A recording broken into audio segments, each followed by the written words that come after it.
कूच का कार्यक्रम राष्ट्रीय लोकतांत्रिक पार्टी ने रखा है। मैं धन्यवाद दूंगा राजस्थान के कोने कोने से यहाँ कूच में शामिल हुए धरती पुत्रों का, किसानों और किसान के बेटों का, क्या इस देश को बता दिया कि राजस्थान भी इन तीनों कृषि बिलों के खिलाफ है।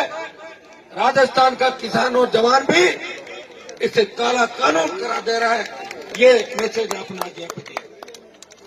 भाइयों, दो जोरदार जयकारे आप लगाए। किसान एकता, राष्ट्रीय लोकतांत्रिक पार्टी। भाइयों, किसान आंदोलन की शुरुआत पंजाब से हुई थी और लोकसभा के अंदर जब ये तीनों बिल लाए गए, उस समय हनुमान बेनीवाल लोकसभा के अंदर नहीं था। कोरोना की झूठी रिपोर्ट बता के मुझे लोकसभा से बाहर कर दिया गया था। अगर मैं लोकसभा के अंदर होता और ये बिल आते तो मैं इन बिलों को फाड़ के लोकसभा के अंदर फेंक देता। इतना कमजोर हनुमान बेनीवाल। जैसे ही मैं बाहर आया, पहली प्रेस कॉन्फ्रेंस करी थी मैंने। तीनों कृषि बिलों का अध्ययन किया और तीनों कृषि बिलों को काला कानून करार दे दिया। भाइयों, तीनों कृषि बिल जिसके अंदर मंडियां खत्म हो जाएगी, कालाबाजारी बढ़ेगी और किसान की जमीन पे गिद्ध दृष्टि लगाए हुए उद्योगपति, पूंजीपति और माफिया कब्जा कर लेंगे। मैं प्रधानमंत्री जी से एनडीए घटक दल होने के नाते, पहले अमित शाह चेयरपर्सन है, उनको मैंने पत्र लिखा कि आप लोग समझें इस बात को, जिद छोड़े और किसानों की मांगे माने, जवानों की मांगे माने। भाइयों, पंचायत चुनाव होने की वजह से व्यक्तिगत उपस्थिति में नहीं दे सका। और मैं ये भी कहना चाहूंगा कि देश के अंदर जो आंदोलन चल रहा है, इस आंदोलन को देश के विभिन्न किसान संगठन चला रहे हैं। मैं भी नहीं चाहता कि मैं राजनीतिक माइलेज और पॉलिटिकल माइलेज इस मामले में लूं, लेकिन मेरे भाइयों को तकलीफ के अंदर देख के, किसानों को तकलीफ के अंदर देख के 33 से ज्यादा किसानों ने शहादत दे दी, लेकिन दिल्ली की सरकार की नींद अभी तक नहीं उड़ी। इसलिए हनुमान बेनीवाल को कूच का रास्ता तैयार करना पड़ा। पिछली 12 तारीख को हजारों भाइयों के साथ मैं आया था शाहजहांपुर बॉर्डर पे। मुझे और मेरे भाइयों को रोका, हरियाणा और दिल्ली पुलिस ने रोका। भाइयों, इच्छा तो हो रही है कि आज सारे बैरियर तोड़ के जबरन दिल्ली के अंदर घुस जाएं। ये मेरा मन हो रहा है।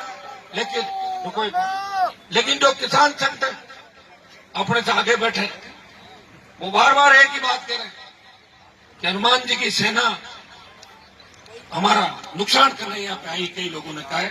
तो मैं उन किसान संगठनों के भाइयों को यही कहना चाहता हूँ, आप अपना शांतिप्रिय आंदोलन जारी रखें। हनुमान बेनीवाल आपके साथ है। इस आंदोलन की शुरुआत जहां से हुई थी, पंजाब से, हरियाणा, उत्तर प्रदेश और दिल्ली से। पंजाब हरियाणा हमारे छोटे भाई है।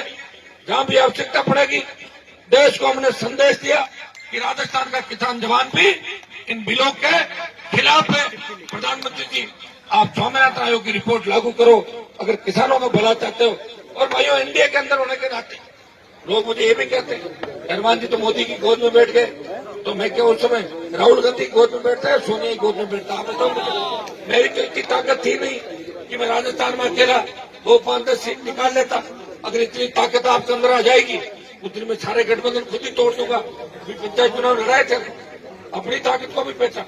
हनुमान बेनीवाल आया था, कितने जिलों में खाता खुला था जिला परिषद, बता तो दो यार, सब जिलों के लोग बेटा राजस्थान। भाइयों, ये तो मैं ही मजबूत हूँ।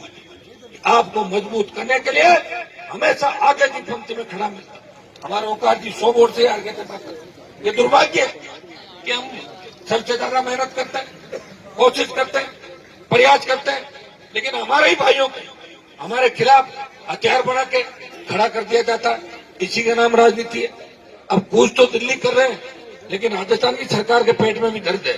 दूसरों को तो कह रहे हैं कि दिल्ली जाओ तुम, लेकिन हनुमान की सेना नहीं जाए, नहीं तो हनुमान किसानों का नेता हो जाएगा। और गहलोत साहब इस चीज को बर्दाश्त नहीं कर पाते। तब से सुबह से आपने देखा होगा 2-3-4 जगह नौजवानों की छोटी मोटी झड़पें भी हो गई थी। आज हमें रोकने के लिए राजस्थान की पुलिस को यहाँ लगाया। क्या आवश्यकता राजस्थान की पुलिस की, यहाँ बताओ। बॉर्डर तो हरियाणा का है, किसका बॉर्डर है? दिल्ली जाना होगा तो कहां से निकलेंगे? हरियाणा से। ये तो चाहते हैं पहले हमसे लड़े और फिर हरियाणा वालों से लड़े, और ये लड़ते लड़ते सड़क पे और लड़ते लड़ते रह जाए, और देश के अंदर ये मैसेज आए कि किसान आंदोलन ठीक चल रहा था, वो तो आरएलपी आई और हनुमान आया और आंदोलन को गलत दिशा देकर चला गया। भाइयों, आंदोलन की शुरुआत जन संगठन ने आंदोलन की शुरुआत की। वो ये चाहते हैं कि आंदोलन को उनके तरीके से चलाया जाए। वो चाहते हैं कि किसी तरह की राजनीति नहीं हो। और मैं तो मेरी पार्टी के साथ यहाँ सबके साथ आया हूँ, और हर पार्टी का झंडा भी हर आंदोलन में लगा हुआ। कांग्रेस वाला आंदोलन करते हैं, कांग्रेस का झंडा है, कॉमरेड आंदोलन कर रहे हैं, लाल झंडा लगा रखा है। जब आरएलपी आंदोलन में आएगी तो झंडा तो आरएलपी का ही लगेगा, कोई दूसरा झंडा आंदोलन नहीं लगेगा। और मैं आपको विश्वास दिलाता हूं, एक लोगों की बहुत बड़ी तकलीफ ये भी है, एनडीए के अंदर है, एनडीए के अंदर है। मैं कौन सा कोई फेविकॉल से चिपका हूं एनडीए के अंदर, आप बताओ? मेरा कोई फेविकॉल से तो चिपका है नहीं। और मैं घोषणा करता हूं कि तीनों कृषि बिलों के खिलाफ, बाकी जितने भी प्रधानमंत्री के बिल थे, धारा 370 से लेके जो बिल आए, हनुमान बेनीवाल ने उनका समर्थन किया। कृषि बिलों का शुरू से विरोध किया, लेकिन किसानों की दुर्दशा देख के, किसानों की तकलीफ देख के हनुमान बेनीवाल एक घोषणा करता है सभा के अंदर, मैं आज ही एनडीए से अलग होता हूं और एनडीए छोड़ता हूं।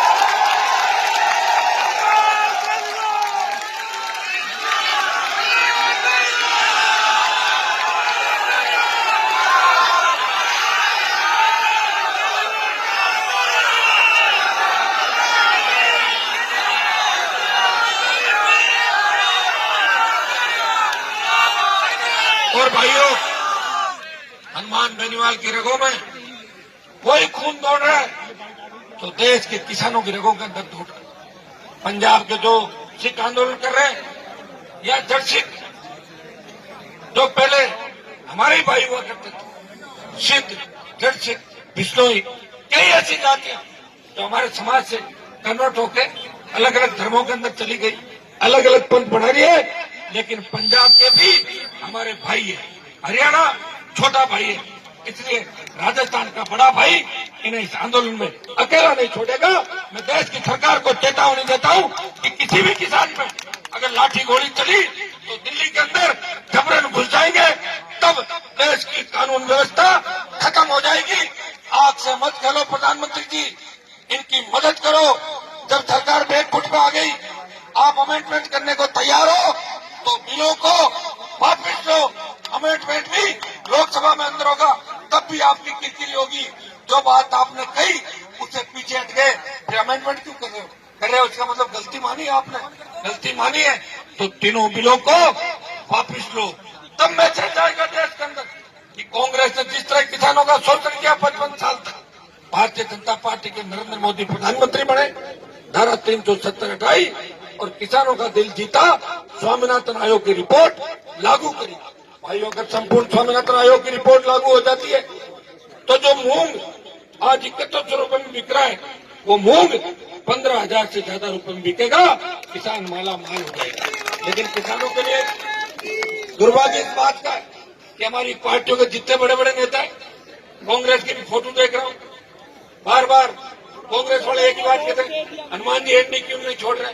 मैंने कहा मेरे छोड़ने से अगर दिल्ली की सरकार गिरती 67-68 पे रहती, मैं कभी का छोड़ देता। मुझे पता है, मुझे छोड़ना ही आपका मन रखने के लिए, आपका मन रखने के लिए देश के दोनों बड़े नेताओं से लड़ा, और आपका मन रखने के लिए वसुंधरा और गहलोत के गठबंधन को तोड़ने के लिए हुंकार भरी नई पार्टी बनाई और नए नेता राजस्थान के अंदर तैयार कराऊं, और प्रत्येक समाज के नेता तैयार। इस इलाके में जहां मैं खड़ा हूं, इस इलाके में मेरी जाति का बाहुल्य नहीं है भाइयों, मेरी जाति की संख्या कम है, लेकिन यादव, गुर्जर, दूसरी जो भी जातियां वो हमारी है, हमारे भाई है। कहीं न कहीं इतिहास के 1000 साल 15 साल पीछे जाओगे तो जितने भी किसान कौमें, लड़ाकी कौमें, वो एक है, एक ही जगह से निकले, सारे भाई है। ये व्यवस्था ने हमें